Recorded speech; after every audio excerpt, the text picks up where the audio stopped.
Imagine waking up one morning, walking out of your house, planning to spend the day with friends, maybe grab lunch, maybe study for an exam. And then suddenly, a police car stops beside you. Officers jump out.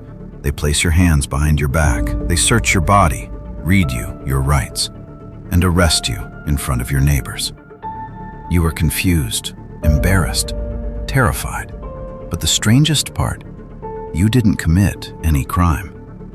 This was all part of an experiment.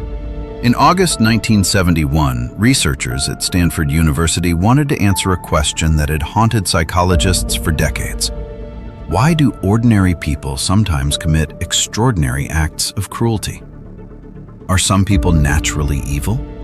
Or can a situation transform almost anyone? To find out, they built a prison. Not in a government facility, not inside a military base, but beneath a university building. And then they invited volunteers. More than 70 young men applied. Researchers carefully screened them. No criminal history, no psychological disorders, no signs of violent behavior. Eventually, 24 students were selected. Healthy, intelligent, ordinary. Then a coin flip changed everything. Half became prisoners, half became guards. And that single decision would change their lives forever. The prisoners were arrested at their homes. Real police officers participated. The arrests were public. Neighbors watched, friends watched, families watched. The volunteers knew it was an experiment, but their bodies reacted as if it were real. Because humiliation feels real. Fear feels real. Power feels real. Even inside a game. Inside the prison, the guards received uniforms, reflective sunglasses, batons, authority. The prisoners received numbers, not names, numbers. Their identities began disappearing almost immediately. And something strange started happening. The guards stopped acting like students.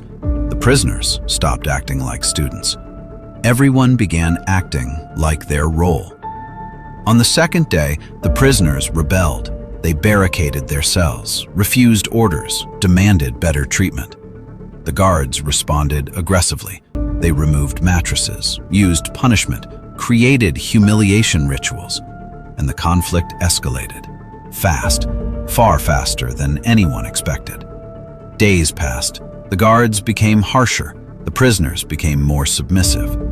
Some prisoners cried. Some stopped speaking. Some suffered emotional breakdowns.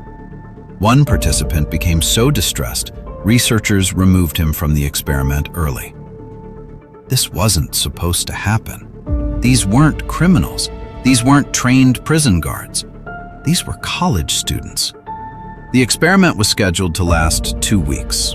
It survived only 6 days. 6. Researchers shut everything down because the prison was no longer being simulated. People had started believing it. The roles had become reality, and reality had become dangerous. The world was shocked. Newspapers covered the story. Psychology textbooks celebrated it. For decades, the Stanford Prison Experiment became evidence that power corrupts ordinary people, that evil doesn't require evil individuals, only the right environment.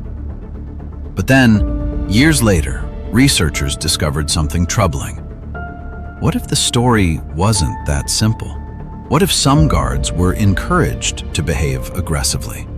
What if the experiment itself influenced the outcome? What if the most famous psychology experiment in history wasn't entirely what people believed? Perhaps the most frightening lesson was never about prisons or guards or prisoners.